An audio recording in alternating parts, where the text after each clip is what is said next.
बाबा साहब की चेयरमैनशिप में जिस ड्राफ्टिंग कमेटी ने कॉन्स्टिट्यूशन बनाया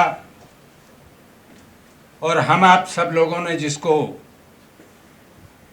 धारण किया, स्वीकार किया, इस देश के आम जनमानस ने जिसको माना, उसके प्रियम्बल में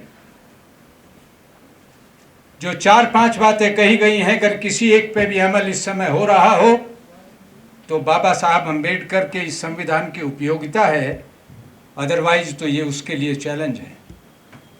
उसमें पहला जस्टिस है। जस्टिस मैं सुनता रहता हूं, जिस तरह की जस्टिस की डिलीवरी है, बलराज मलिक का तीसरे चौथे पांचवें दिन एक वीडियो आ जाता है, उसको देखकर पता लगता है कि न्याय की इस देश में क्या स्थिति है। दूसरा इक्वलिटी है। इक्वलिटी की क्या स्थिति है? आज किसी से बचा नहीं है। हमारे पास हम क्या सोच रहे हैं? हमको जो गारंटी की गई थी वो थॉट की थी, एक्सप्रेशन की थी, फेथ की थी, वर्शिप की थी। कपड़े पहनकर अगर हमारे आप की निर्धारण होता हो कि ये किस सोच के लोग हैं, किस फेथ के सोच हैं, तो हम उस पर क्या कह सकते हैं? बाबा साहब मेमोरियल इस लेक्चर की उपयोगिता इस बात पर मैं कहता हूं, एक सवाल खड़ा करती है, इस पर विचार होना चाहिए। फिर फ्रेटर्निटी। फ्रेटर्निटी है जो स्टेटस है एक इंडिविजुअल का, उसको एश्योर करना, उसको कायम करना। इंडिविजुअल का कोई स्टेटस रह नहीं गया है। स्टेटस उसके धर्म का है, उसकी जात का है, वो कहां बैठा है उस पद का है, और किस जगह वो खड़ा हुआ है उस कद का है। जब आदमी का वजूद और उसका कद उसके पद से तय होता हो तो उस वक्त भी मैं समझता हूं कि संविधान उस समय निलंबित हो जाता है, उसके कोई अर्थ नहीं रहते। दो बुद्धिमान व्यक्तियों के बीच में डिफरेंस ऑफ ओपिनियन हो सकता है, विचारों की भिन्नता हो सकती है, मतों की भिन्नता हो सकती है, लेकिन मन की भिन्नता जिस समय हो जाती है, उस समय प्रियम्बल का हिस्सा जो यूनिटी का है वो भी खतरे में पड़ जाता है। देश की यूनिटी का वो भी खतरे में पड़ जाता है। गांधी जी और अंबेडकर साहब की मुलाकात 1931 में होती है, महाराष्ट्र के किसी हिस्से में। गांधी जी समझते हैं कि ये नौजवान बैरिस्ट्री और दूसरी डॉक्टरेट करके विदेश से यहाँ इस धरती पर लौटा है, उसी तरह का जीवन जीता होगा, उसी तरह की इसकी पर्सनैलिटी होगी, उसी तरह की सोच होगी, तो वो उसको डॉक्टर अंबेडकर कह के पुकारते। डॉक्टर अंबेडकर गांधी जी को, चूंकि गांधी जी बैरिस्टर थे, मिस्टर गांधी कह के पुकारते।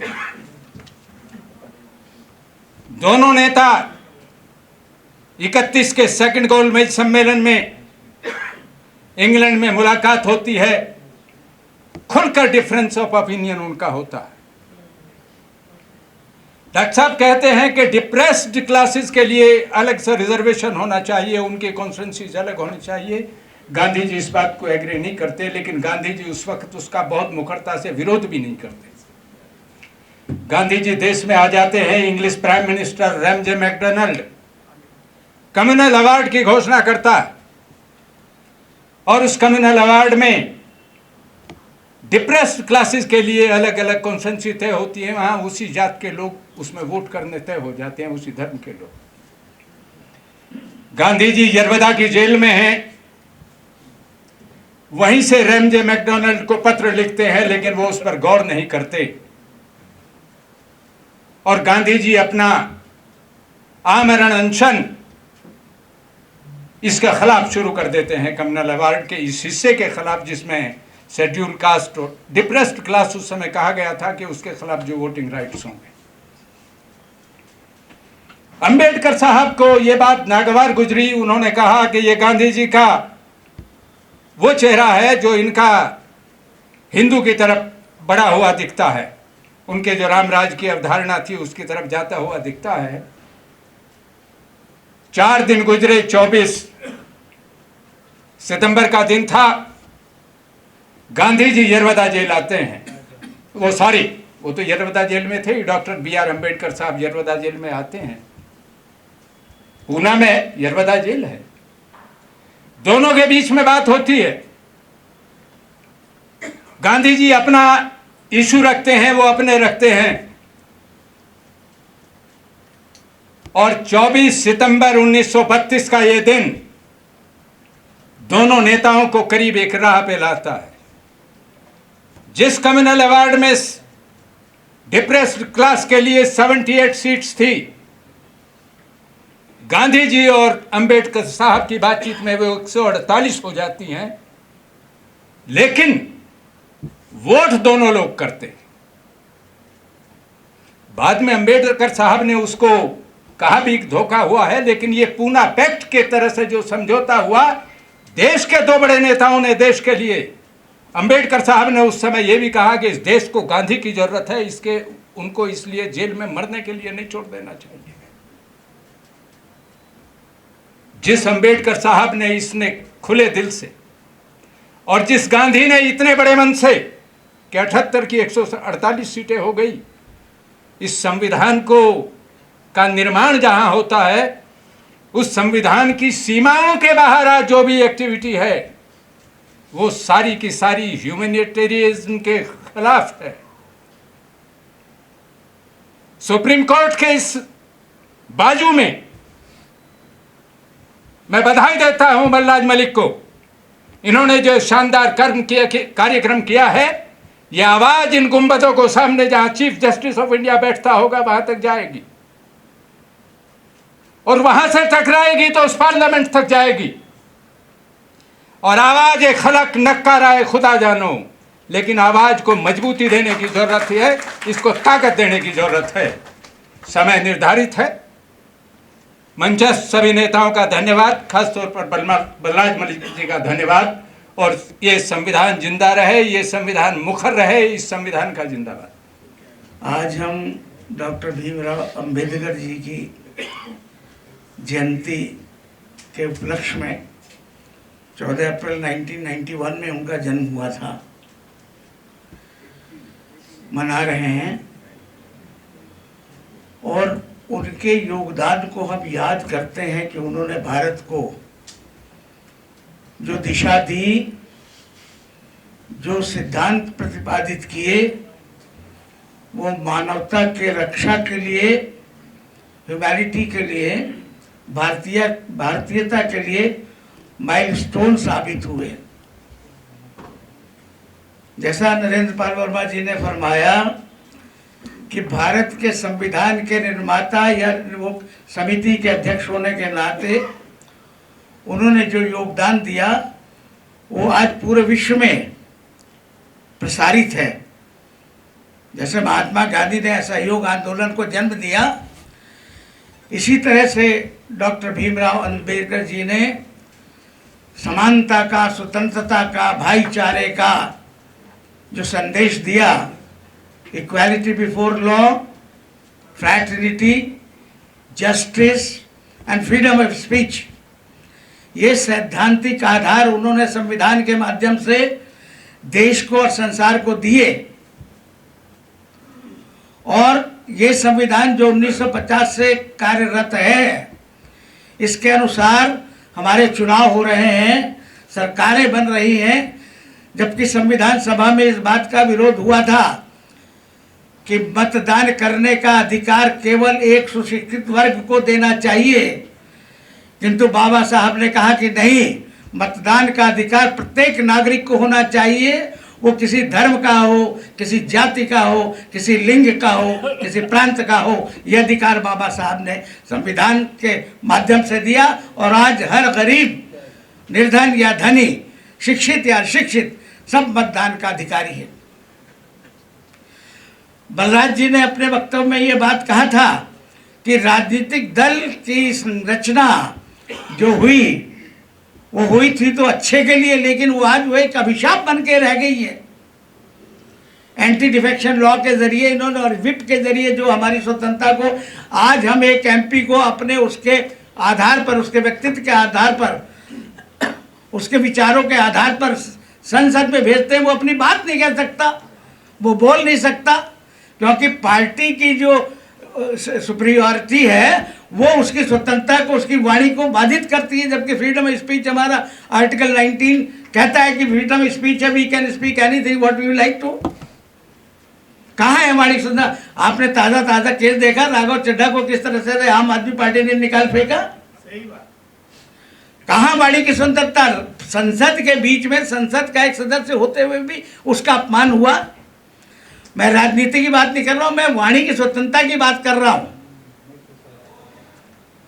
बलराज मलिक जी को मैं बड़ा धन्यवाद करना चाहता हूं, साधुवाद करना चाहता हूं कि ये ऐसे निडर और निर्भीक वक्ता हैं। सुप्रीम कोर्ट के वकील होने के नाते भी सुप्रीम कोर्ट की आलोचना का अगर किसी को साहस है तो केवल बलराज मलिक को है। और ये मैं दावे के साथ कह सकता हूं कि बलराज मलिक के अलावा दूसरा कोई व्यक्ति इस प्रकार की खुली चुनौती इस देश की सरकार को और देश के सर्वोच्च न्यायालय को या समाज के तमाम उन लोगों को जो समाज का शोषण कर रहे हैं उनको देते हैं। तो ये बधाई के पात्र हैं। ये कार्यक्रम भी इन्होंने आयोजित किया, उसके लिए मैं इनको बहुत धन्यवाद और बधाई देना चाहता हूं कि इन्होंने हमें अपने विचार रखने के लिए, आपके साथ साझा करने के लिए हमें यहाँ पर एकत्रित किया। मित्रों, यदि आपके हृदय में डर पैदा रहेगा, अगर भय रहेगा, तो आप ह्यूमन राइट्स का संरक्षण नहीं कर सकते। देश में लोगों के साथ किस प्रकार से अत्याचार और शोषण हो रहा है, उसकी खिलाफ वर्जी कौन कर रहा है? हमारे देश की स्वतंत्रता को लाने में वकीलों का पहला हाथ था। गांधी जी के नेतृत्व में या जवाहरलाल नेहरू जी या सरदार वल्लभ भाई पटेल आदि आदि सारे वकील थे, सारे एडवोकेट थे, और उन्होंने स्वतंत्रता संग्राम की लड़ाई में अपनी सारी वकालत को त्याग करके उन्होंने हिस्सा लिया। मुझे इस बात का कहते हुए बड़ा कष्ट होता है कि आज हमारा वकील समुदाय, अधिवक्ता समुदाय केवल अपनी रोजी रोटी के चक्कर में है और वह समाज और देश के कल्याण की बात नहीं सोच रहा है। वो पदों की प्राप्ति के लिए और यश की प्राप्ति के लिए काम कर रहा है, समाज सुधार की बात नहीं कर रहा है। यदि राजा राम मोहन राय ना होते तो इस देश में सती प्रथा जारी रहती। अगर गांधी ना होते, अस्पृश्यता का निवारण ना होता। आज भी आप देखते हैं कि हमारे जाति के आधार पर, धर्म के आधार पर हमारा बंटवारा हो रहा है, हमारा शोषण हो रहा है, हमारा राजनीतिक सारा तमाम शोषण हो रहा है। मैं सबसे आग्रह करना चाहता हूँ, विशेष रूप से वकील समुदाय से, विशेष रूप से सर्वोच्च न्यायालय के अधिवक्ताओं से कहना चाहता हूँ कि आप संविधान के अनुसार अपनी आवाज़ को उठाएं। देश की हर समस्या में हमारे सुप्रीम कोर्ट बार का कोई हिस्सा ही नहीं होता, कोई बात नहीं होती, कोई बात नहीं करता। देश में कुछ भी हो रहा है वो चुपचाप बैठे हुए सिर्फ अपनी वकालत कर रहे हैं। देश के सुधार की समस्याओं के निराकरण की बात नहीं हो रही है। अगर देश का वकील निडर होकर काम नहीं करेगा तो और कौन करेगा? इससे अच्छा तो हमारे किसानों ने हमारा नेतृत्व किया, इन्होंने लड़ाई लड़ी और जीता, सरकार को मजबूर होकर वो कानून को वापस लेना पड़ा। काला कानून है। अब आज आप देख रहे हैं कि जो मनमानी हो रही है, मणिपुर में अत्याचार हो रहा है, कोई सुनने वाला नहीं है। देश के अन्य प्रांतों में तमाम शोषण हो रहा है, कोई सुनने वाला नहीं है। धर्म के आधार पर किस प्रकार से भेदभाव हो रहा है, कोई सुनने वाला नहीं है। जाति के आधार पर किस प्रकार से अन्याय हो रहा है, कोई सुनने वाला नहीं है। बाबा साहब भीमराव अम्बेडकर ने संदेश दिया था कि आप संगठित होकर संघर्ष करें, निडर होकर आगे बढ़ें और समाज की कुरीतियों का हनन करें और इसका उन्मूलन करें। देश की आज़ादी जो राजनीतिक प्राप्त हुई है, ये जब तक पूरी नहीं होगी जब तक कि समाज का प्रत्येक व्यक्ति, पीछे से पीछे रहने वाला व्यक्ति अपने को बड़े गर्व से ना कह सके कि मैं भारतीय हूँ और मैं एकता और समानता और स्वतंत्रता का पोषक हूँ और मेरे अधिकार को कोई छीन नहीं सकता। अभी एक बड़ी गलत बात है ना कि वेस्ट बंगाल में चुनाव हो रहे हैं, उसकी सरकार आती है, आपत्ति करती है, सुप्रीम कोर्ट कहता है कि भाई क्या हम तुम्हारे लिए बैठे हैं इस न्याय को करने के लिए? अरे भाई तो किस लिए बैठे हो? तो हमको चाहिए कि हमें भारत की विधायिका को, भारत की ब्यूरोक्रेसी को, भारत की न्याय प्रक्रिया को चैलेंज देते हुए हर अन्याय का सामना संगठित होकर करना पड़ेगा और निडर होकर करना पड़ेगा। तभी हम इस देश की और बाबा साहब के सपनों को साकार कर सकेंगे। मैं धन्यवाद करता हूं बलराज मलिक साहब का कि उन्होंने मुझे अपनी बात रखने का मौका दिया, और आप सबका आभारी हूं कि आपने मुझे सुना। धन्यवाद। जय हिंद। ये कहा था बाबा साहब डॉक्टर BR अम्बेडकर ने। नमस्कार, मैं एडवोकेट स्नेहा गौतम रामपुर डिस्ट्रिक्ट से ताल्लुकात रखती हूँ और इलाहाबाद हाई कोर्ट में प्रैक्टिसिंग कर रही हूँ। मैं अधिवक्ता होने से पहले एक सोशल एक्टिविस्ट के पद पर कार्यरत हूँ। आज के विषय, जिस विषय पे मैं अपनी बात रख रही हूँ, विषय है भारत में एक मानवीय व्यवस्था के लिए भारतीय संविधान। अगर आसान शब्दों में कहा जाए तो एक अच्छा समाज 3 पहलुओं पर चलता है: समानता, सम्मान और भेदभाव का अभाव। हमें पूछना चाहिए, क्या अभी भी हमारे समाज से भेदभाव हट गया है? हम पढ़े लिखे लोग हैं, अधिवक्ता हैं, तो इस सवाल हमें खुद से भी करना चाहिए और समाज से भी करना चाहिए कि समाज की स्थिति क्या डॉक्टर BR अम्बेडकर के सपनों पर चल रही है या फिर कहीं पीछे भाग रही है? संविधान में कानूनों की कमी नहीं है जो हर इंसान को अधिकार देते हैं कि वो समाज में सम्मान से खड़ा हो सके, लेकिन कमी है तो सिर्फ उसे उपयोग में लाने की। उपयोग में लाने की जिम्मेदारी किसकी है? जो समाज आगे बढ़ गया है वो अपने से पीछे समाज को देखे। क्या उनकी जिम्मेदारी नहीं है कि वो जो पीछे समाज रह गया उसे भी आगे बढ़ाए? इसलिए सवाल है हमारा खुद से कि हम समाज को क्या दे रहे हैं। एक पढ़े लिखे होने के नाते बाबा साहब का सिर्फ एक ही सपना था, विकसित भारत का एक सपना था कि मेरे लोग जो पढ़े, जो संविधान पढ़े या जो समाज की स्थिति को देखें अपनी आंखों से, जो आगे बढ़े, वो समाज के हर व्यक्ति को आगे बढ़ाए, कोई पीछे न रह पाए, तभी समाज की असली प्रगति होगी। इसीलिए बाबा साहब का एक बड़ा ही अच्छा कथन है, सबसे फेमस कथन है कि शिक्षित बनो, संगठित बनो और संघर्ष करो। अंत में बस यही कहना चाहूंगी, समय की विडंबना है तो मैं एक ही बात कहना चाहूंगी कि मैं एक अधिवक्ता और सामाजिक कार्यकर्ता के रूप में कार्य करती हूं, तो केवल एक ही संकल्प लेती हूं कि मैं अन्याय के खिलाफ आवाज उठाऊंगी। मैं अन्याय के खिलाफ आवाज उठाऊंगी, लोगों को उनके अधिकारों के प्रति जागरूक करूंगी और ये सुनिश्चित करूंगी कि मेरे द्वारा संविधान का सही उपयोग किया जाए। और मैं एक एडवोकेट होने के नाते समाज को जो भी मेरे पास आए उन्हें ये समझा सकूं कि असली मायने में संविधान है क्या, डॉक्टर बाबा साहब अम्बेडकर का सपना क्या है। धन्यवाद।